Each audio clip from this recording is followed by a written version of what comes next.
जय श्री कृष्ण।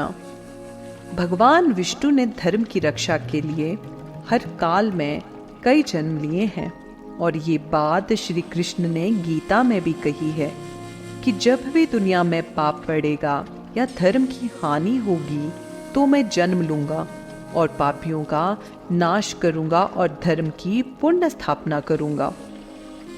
आज की इस वीडियो में हम उन्हीं अवतारों के बारे में बात करेंगे।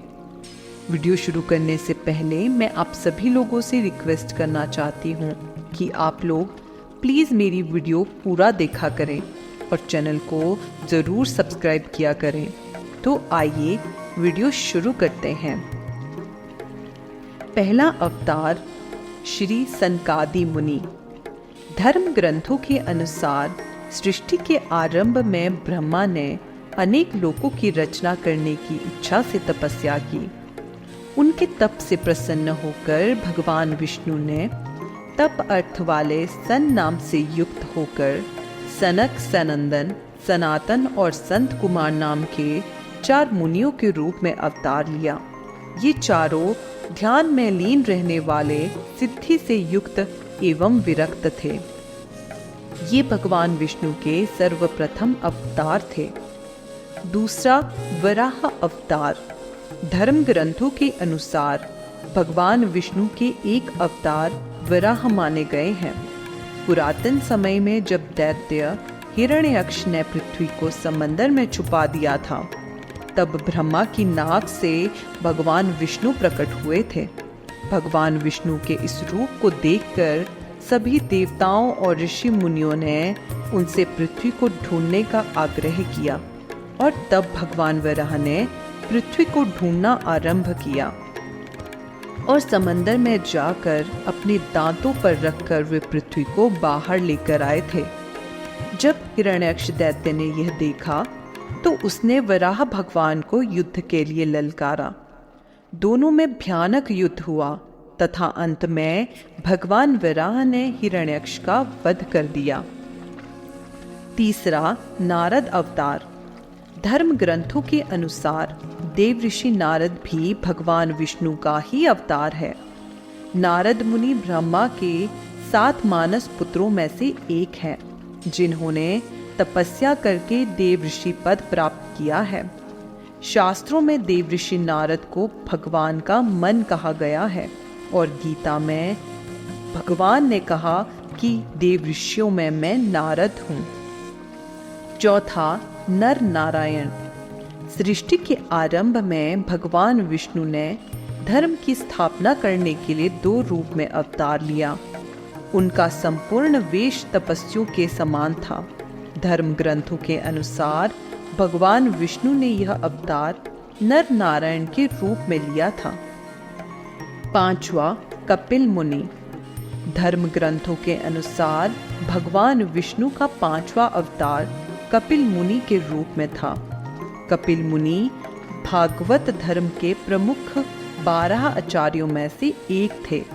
भगवान कपिल के क्रोध से राजा सगर के 7,000 पुत्र भस्म हो गए थे। छठा दत्तात्रेय अवतार।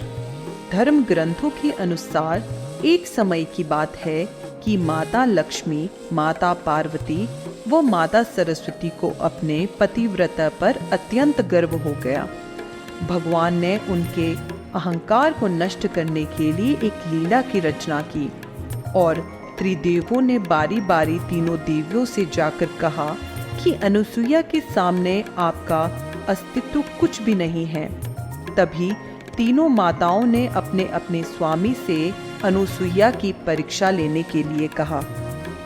तब भगवान शंकर, भगवान विष्णु और स्वयं ब्रह्मा साधु के वेश में अत्रि मुनि के आश्रम गए। महर्षि अत्रि उस समय आश्रम में नहीं थे। तीनों साधुओं ने माता अनुसुईया से भिक्षा मांगी और ये भी कहा कि आपको ये भिक्षा निर्वस्त्र होकर देनी पड़ेगी। माता अनुसुईया यह सुनकर चौंक गई, लेकिन साधुओं का अपमान न हो इस डर से उन्होंने अपने पति का स्मरण किया और कहा कि यदि मेरा पतिव्रत धर्म सत्य है तो ये तीनों साधु 6 माह के शिशु बन जाएं। ऐसा कहते ही त्रिदेव शिशु बनकर रोने लगे। तब माता अनुसुईया ने उन्हें गोद में लेकर स्तनपान कराया था। जब तीनों देव वापस नहीं लौटे तो देवियां व्याकुल हो गई। तभी वहां नारद आए और देवियों को सारी बात बताई। तब तीनों देवियां माता अनुसुईया के पास आई और उनसे क्षमा मांगी। फिर माता अनुसुईया त्रिदेवों को उनके रूप में ले आई। फिर प्रसन्न होकर त्रिदेव ने उन्हें वरदान दिया कि हम तीनों अपने अंश से तुम्हारे गर्भ में जन्म लेंगे। तब ब्रह्मा के अंश से चंद्रमा, शंकर के अंश से दुर्वासा और विष्णु के अंश से दत्तात्रेय का जन्म हुआ। 7वां यज्ञ। भगवान विष्णु के एक अवतार का नाम यज्ञ है। आकुति के गर्भ से भगवान विष्णु अवतरित हुए, जिनका नाम यज्ञ पड़ा। 8वां भगवान ऋषभ देव। धर्म ग्रंथों के अनुसार महाराज नाभि की कोई संतान नहीं थी, जिसके कारण उन्होंने अपनी धर्मपत्नी मेरु देवी के साथ यज्ञ किया। यज्ञ से प्रसन्न होकर विष्णु जी उत्पन्न हुए और उन्होंने महाराज नाभि को वरदान दिया कि मैं आपके यहाँ पुत्र रूप में जन्म लूंगा। और कुछ समय बाद भगवान विष्णु ने महाराज नाभि के यहाँ जन्म लिया और महाराज नाभि ने उनका नाम ऋषभ देव रखा। 9वां आधिराज पृथु। महर्षियों ने राजा वेन की भुजाओं का मंथन किया था, जिससे एक पुत्र अवतरित हुआ। ऋषियों ने उसका नाम पृथु रखा और बताया कि पृथु विष्णु का अवतार है। 10वां मत्स्य अवतार। धर्म ग्रंथों के अनुसार भगवान विष्णु मत्स्य अवतार में प्रकट हुए थे। ये अवतार उन्होंने सृष्टि को प्रलय से बचाने के लिए लिया था। 11वां कूर्म अवतार। धर्म ग्रंथों के अनुसार भगवान विष्णु ने कूर्म यानी कछुए का अवतार लिया था और समंद्र मंथन के समय भी देवताओं की मदद की थी। 12वां धन्वंतरी। धर्म ग्रंथों के अनुसार समंद्र मंथन के समय भगवान धन्वंतरी अमृत कलश लेकर प्रकट हुए थे। माना जाता है कि भगवान धन्वंतरी विष्णु के अवतार थे। 13वां मोहिनी अवतार। धर्म ग्रंथों के अनुसार समंद्र मंथन के समय भगवान विष्णु का मोहिनी अवतार हुआ था। कहा जाता है कि जब भगवान धन्वंतरी अमृत कलश लेकर प्रकट हुए तो वहां हाहाकार मच गया। देवता और दानव अमृत के लिए लड़ने लगे। तभी देवता परेशान होकर भगवान विष्णु के पास आए। तब भगवान विष्णु ने मोहिनी रूप लिया था। 14वां नरसिंह अवतार। भगवान विष्णु ने राक्षसों के राजा हिरण्यकश्यप का वध करने के लिए नरसिंह अवतार लिया था। 15वां वामन अवतार। एक समय की बात है कि प्रहलाद के पुत्र दैत्यराज बलि ने स्वर्गलोक पर अपना कब्जा कर लिया था। तभी सभी देवताजन भगवान विष्णु के पास गए और उनसे मदद मांगी। तब भगवान विष्णु ने कहा कि मैं स्वयं देव माता अदिति के गर्भ में उत्पन्न होकर तुम सबको स्वर्गलोक वापस दिलवाऊंगा। और कुछ समय बाद भगवान विष्णु ने वामन अवतार लिया। 16वां हयग्रीव अवतार। धर्म ग्रंथों के अनुसार एक समय की बात है कि मधु और कट्टेन नाम के 2 राक्षस ब्रह्मा जी के वेदों को चुरा कर ले गए। तभी ब्रह्मा जी बहुत दुखी हुए और विष्णु के पास गए और उन्हें पूरी बात बताई। तब भगवान विष्णु ने हयग्रीव अवतार लिया। इस अवतार में भगवान की गर्दन और मुख घोड़े के समान था। प्रभु हयग्रीव अवतार लेकर रसातल पहुँचे और मधु कट्टेन का वध किया और वेदों को वापस ले आए। 17वां भगवान श्री हरि।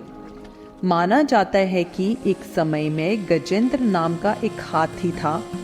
एक दिन वह नदी में स्नान करने गया और वहां एक मगरमच्छ ने उसका पैर पकड़ लिया। कहा जाता है कि मगरमच्छ और गजेंद्र का संघर्ष 1 साल तक चला। तब गजेंद्र हाथी ने भगवान श्री हरि का ध्यान किया और श्री हरि वहां प्रकट हुए और अपने सुदर्शन चक्र से मगरमच्छ का वध किया।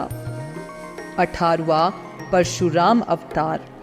परशुराम अवतार भगवान विष्णु के प्रमुख अवतारों में से एक थे। 19वां महर्षि वेदव्यास। महर्षि वेदव्यास जी को भी विष्णु अवतार माना गया है।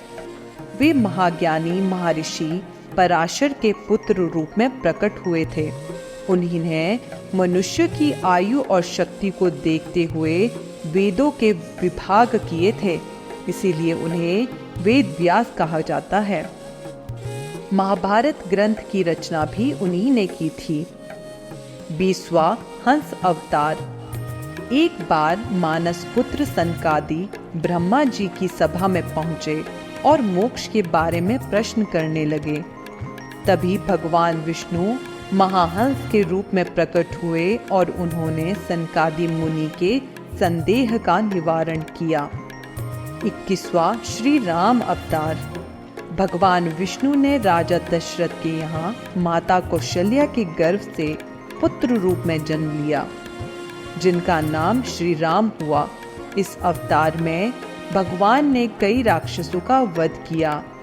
पिता के कहने पर श्री राम वनवास भी गए और वहां उन्होंने राक्षस रावण का वध किया। 22वां श्री कृष्ण अवतार। भगवान विष्णु ने द्वापर युग में माता देवकी और पिता वासुदेव के यहाँ जन्म लिया। भगवान के इस अवतार में कई चमत्कार हुए और कई लीलाएं हुई और कई दुष्टों का नाश किया। कंस का वध भी भगवान श्री कृष्ण ने ही किया था। महाभारत में अर्जुन के सारथी बने और ब्रह्मांड को गीता का ज्ञान दिया। 23वां बुद्ध अवतार। धर्म ग्रंथों के अनुसार भगवान बुद्ध भी भगवान विष्णु के ही अवतार थे। भगवान बुद्ध का जन्म गया के नजदीक कीकट में अंजन जी के घर में हुआ था। 24वां अवतार कलिक अवतार। इस अवतार के बारे में बताया जाता है कि काल के अवतार के रूप में भगवान विष्णु का आना सुनिश्चित है। कलयुग के अंतिम चरण में इनका जन्म होगा। तो ये थे भगवान विष्णु के 24 अवतार।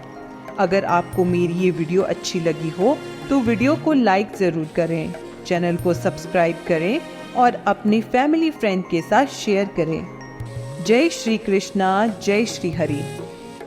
तो ये थे भगवान विष्णु के 24 अवतार। अगर आपको मेरी ये वीडियो अच्छी लगी हो तो वीडियो को लाइक ज़रूर करें, चैनल को सब्सक्राइब करें और अपनी फैमिली और फ्रेंड के साथ मेरी वीडियो ज़रूर शेयर करें। जय श्री कृष्णा, जय श्री हरि।